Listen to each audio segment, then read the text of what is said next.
талархын аврагч эзэн Есүсийн нэрээр залбирч байна. Амен. Өнөөдөр 1-р хаад номын 17-г уншин. 17-р бүлэг.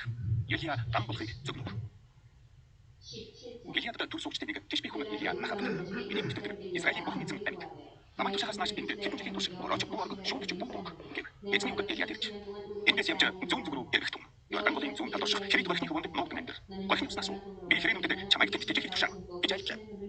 Елия явж эзний дагуу үйлдэв. Тэр яваад Йорданы зүүн талд байх хэрэг барихны хөвөнд амьд. Хэрэнүүд түнд өглөө болгон талхмах авчдаг байсан бөгөөд тэр голын уснаас ундаалдаг байв. Тэр нутагт бороо ороогүй болж удалгүй өнөөх барих хатж ширэгжээ.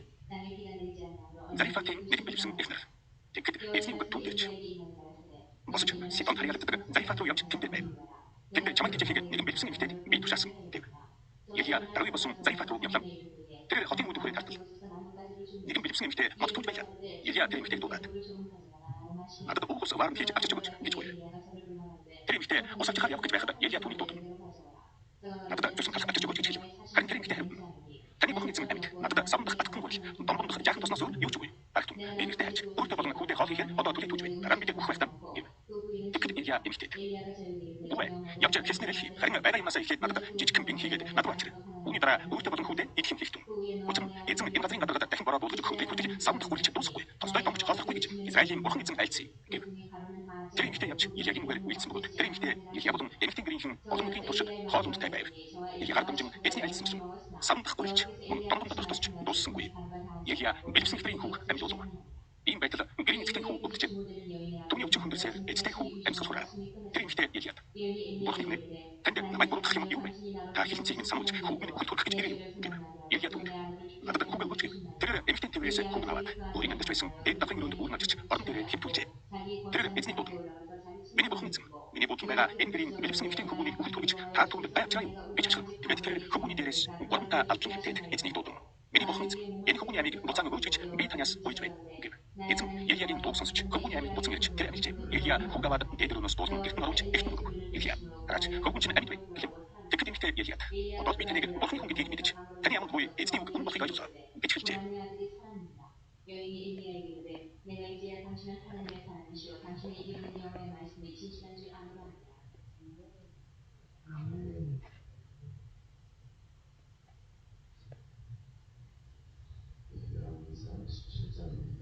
За 1-р хаад 17-г уншлаа.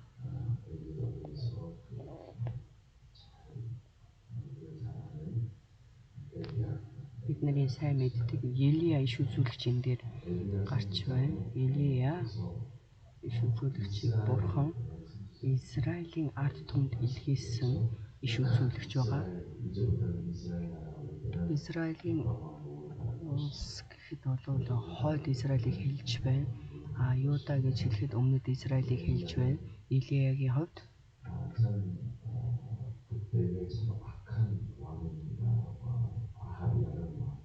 Ахаб гэж бол муу хаан байсан. За эхнэр нь Изебел гэж маш их муу хатан байсан. Яагаад уурам шүтэнүүдийг маш их шүтэж байсан. Хааны хувьд ч гэсэн ямар хаанчлах боломжгүй тийм үү Ахаз хаан байсан. Тэгэхээр тийм хаантай улсад Елия гэдэг гайхамшигтай шүзүүлэгчийг явуулна гэдэг бол үнэхээр тэр Израилийн хаан бод мөхөх ёстой байтал Елияг илгээж эцсийн хүртэл Елия тэр хааныг бурхан руу удирдах гэж бол хүсэж байна Ахав.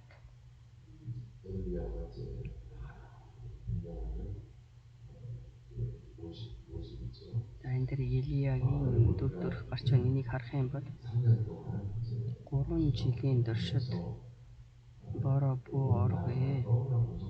Тэгээ яагаад бүхэл Израилийн ард түмэнд дэндүү өхөн гурам шүтэнүүдийг хайж явж байсан учраас тэгээд энэ дээр бол шүүгчдийн тэр дүрхүүд шүүгчдийн цаг үеийн дүрхүүд харагдаж байна. Бурханы үгийг дагаж явахгүй гурам шүтснээс болж бурхан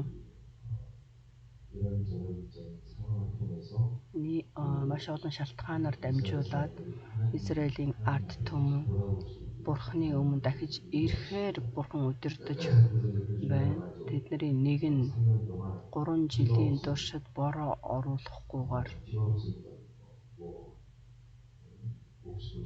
бороо орохгүй байгаа учраас хичнээн үр тариа тарьсан ч тэд нар бол усгүй учраас ургах боломжгүй.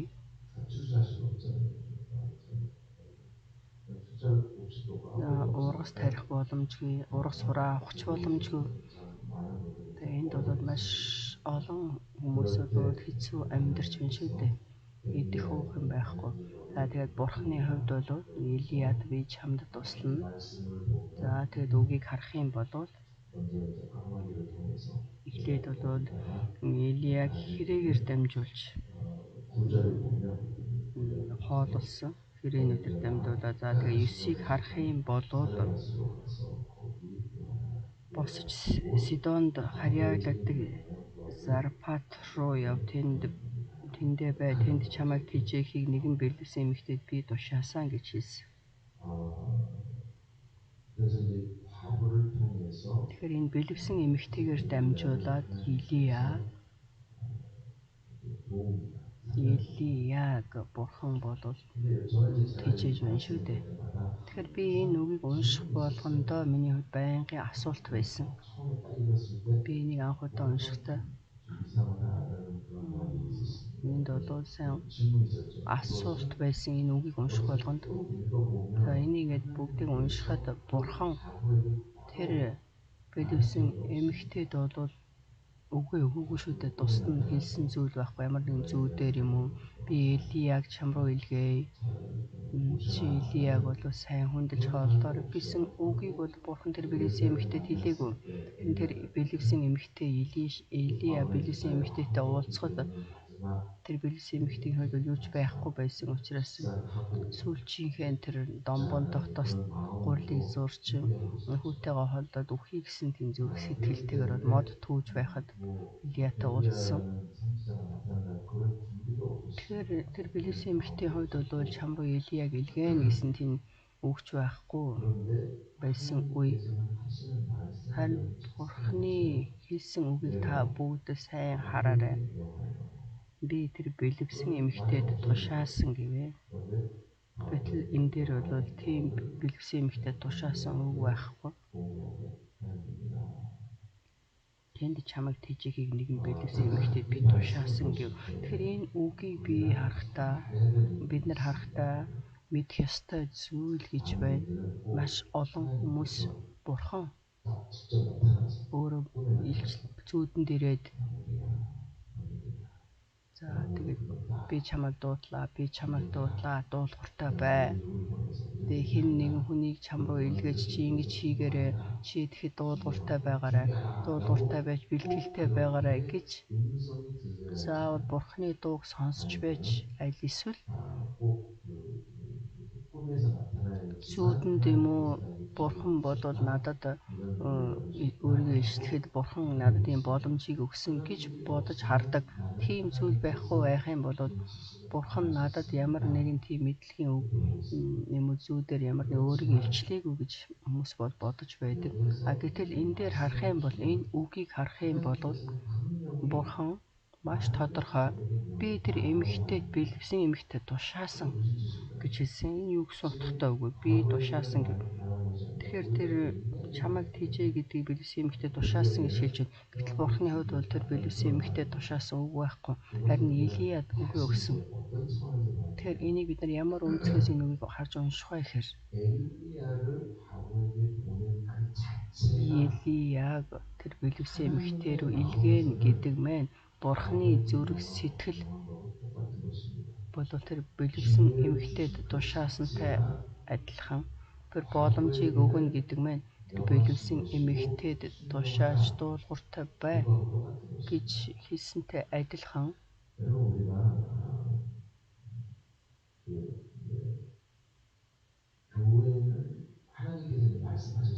тэгэхээр Бурхан үгээ хэлсэн Бурханы чуулган бол юу гэж хэллээ? Энэ дүүрлийн дүүрлээ гэж хэлсэн. Амен. Тэгж Бидний мэдэх ёстой зүйл гэдэг маань хуучин гэрээн дээр бол нэг их үг байхгүй. За Мойсегоор дамжуулаад хуулийг өгсөн ис үзүүлэгчдээр дамжуулаад бурхан өгөө өгч байсан хэдий ч харин өнөөдрийн бидэнд байгаа үг ямар үг вэ гэхээр бүгд хэрэгжиж хийгдсэн үг бурхан бидэнд маш олон нөхцөл байдлаар дамжуулаад ойлгох боломжтой, хэрэглэх боломжтой үнний үгийг өгсөн. Амен. Тийм болохоор тэр үнний үгийг бурхан биднэрт өгсөн учраас тусдаа ингэж хий гэж бодвол хэлэх хэрэг байхгүй. Амен. Тэгэхээр бид нар энийг сайн мэдэх хэрэгтэй. Харин тэр цагаас эхлээд өнөөдрийг хүртэл харах юм бол чуулганд, хувь хүн болгонд маш олон үгийг бол өгсөн.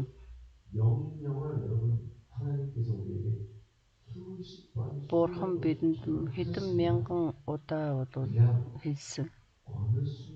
Нэг хоромд өөрийгөө илчлээд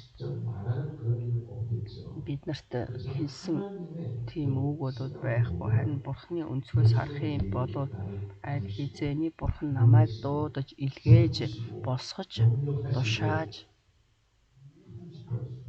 хэдэн зуун удаа энийг бол хийж үйлдсэн. Энийг хүмүүс ойлгохгүй байна. Маш олон хүмүүс Бурхан жинхэнэ өөрийгөө надад илчилж өгч байж надад үгээ өглөө гэж ойлгохоос биш. Пастороор дамжуулаад намайг бол ахлагч үйлчлэгч болгосон. Тэгэхээр Бурхан бол надад энийг тушаасан гэж бол хардггүй. Бурхан пастороор дамжуулаад намайг сайн мэдээ тараагч ахлагч үйлчлэгчээр томилоод байхад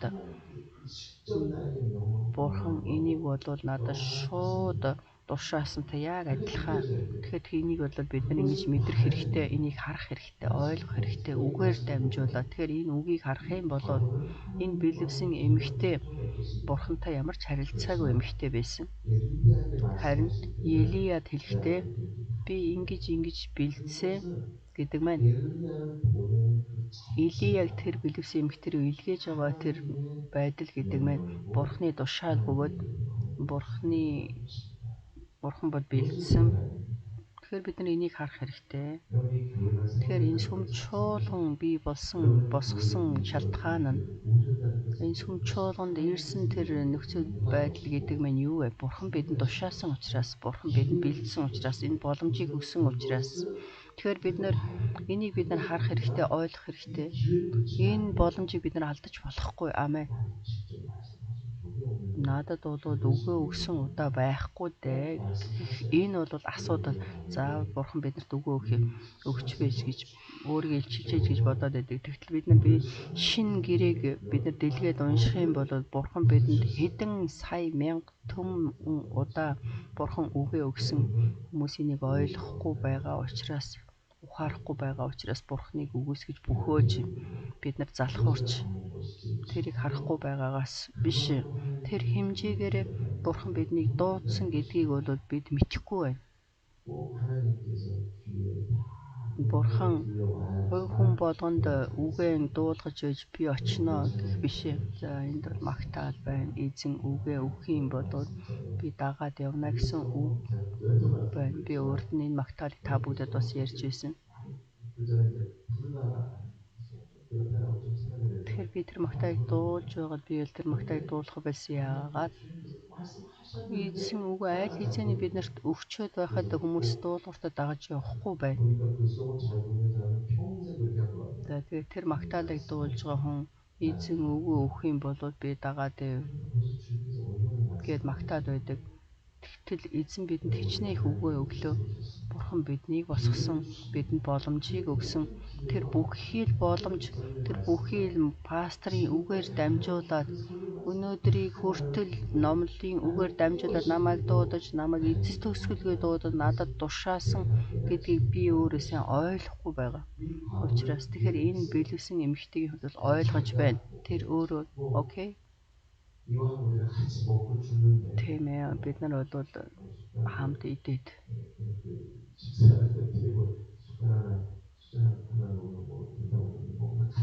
хамт бүгдөө хамт хооллоод үхий гэсэн сэтгэлээр тэр бэлэвсэн эмэгтэй Елияд талах хийж өгсөн. Бодвол тэр цаг үеийг харах биш харин бидний хувьд за тэгээд энэ бэлэвсэн эмэгтэй хүү сүүлд нь болоод үхэж байна шүү дээ. Гэтэл бурхан бол энийг урдчлаад харцсан байсан. Энэ үгийг харах юм бол Елия ирээд миний гэр орны эмчнүүд болов гэсэн тийм нөхцөл байдалтай байна. Елия ирлээ гэж тэр бэлэвсэн эмэгтэй хүү бол үхээгүй харин бурхан бол энийг хэдэн бүтээлийн өмнөх үеэс тэгэхээр бурхан бол бүгдийг мэдэж байсан. Тэр эмэгтэй хүү үхнэ гэдгийг бурхан мэдэж байсан. Тийм болохоор тэр хүү үхээс өмнө үхэхэд бол Елияг илгээж